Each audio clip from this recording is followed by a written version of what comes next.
How you doing? My name is Sister Shanta. Today I have the one and only Elder Ryan, my dude. Mental health puts a lot of stuff on our plate. Yeah. So I wanted to ask you, as a barber dealing with different personalities and even in a mental health field yourself, Right. what is some advice that you can give to our community? Because in the Black community especially, we don't even talk about mental health, and not even in the church. I appreciate you asking that. I'll start by saying I think it's actually a misconception. We talk about mental health a lot. We just don't talk about it in the ways that we see traditionally shown in like media and schools.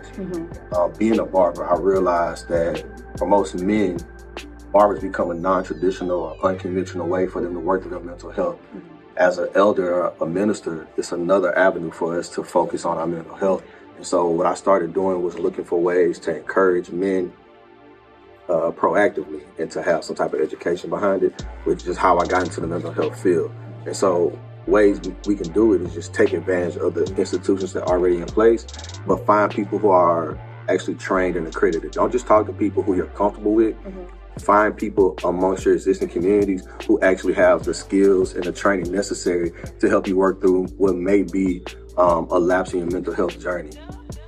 That's really good. So I know in the Black community, right, the barber is your therapist. They come in with all of their problems. They come, man, let me tell you what happened. You know what I'm saying? So how do you handle that, being a minister and being a barber, because they come to you looking for advice. Right. And so being able to talk to them but still remain safe, because sometimes they be trying to try you. You know what I'm saying? So how do you handle that?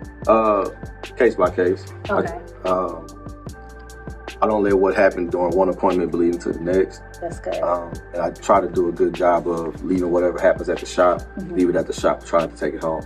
And so it gives me the ability to have a fresh mindset every time someone sits in my chair.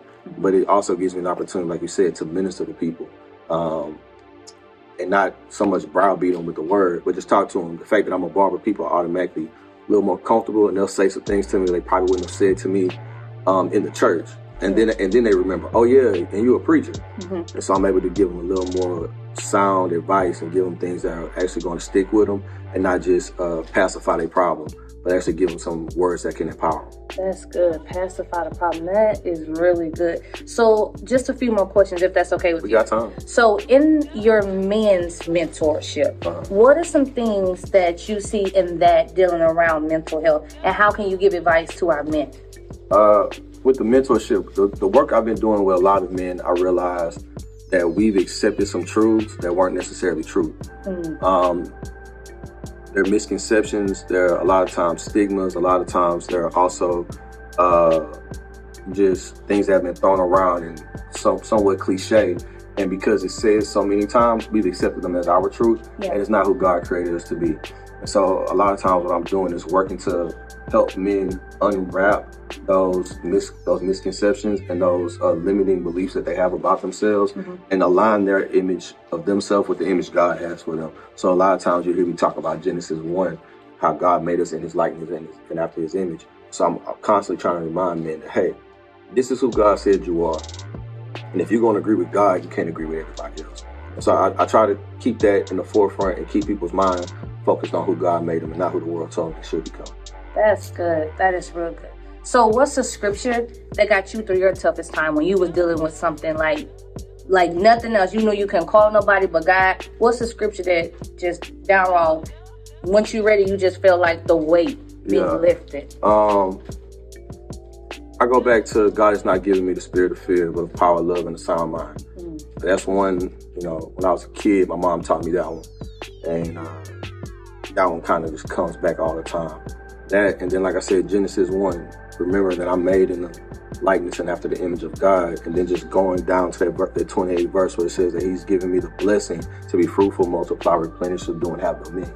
If I'm walking in that, who got anything on me, right? Right. And scriptures just keep flowing. I'm more than a conqueror to him who loves me, right? We just keep quoting those scriptures that reaffirm and affirm in us who God told us to be there. I heard my brother Elder Ramon say, we're the handiwork of Christ. And just keep reaffirming who I am in God and who God designed me to be. Those are typically the scriptures I fall back on, and I try to remind other people and some people I introduce to. That's real good. So, if you had any encouraging words to somebody out who is afraid to even speak about mental health, what are some encouraging words and advice you would give to our people? Mental health isn't an excuse to run from your problems. When we talk about health, we talk about the ability to withstand any type of sickness or disease that come against our body. And so if that's true for our body, it's the same for our minds. So we have to build up our health the same way we build up our physical body. We have to build up our minds. And so doing the work is a way to have a good mental health report. And so not using it as a way to say, I'm running from my problems, but I'm gonna run to my problems, I'm gonna handle it, I'm gonna get over it. That's good. Don't be afraid to do the work.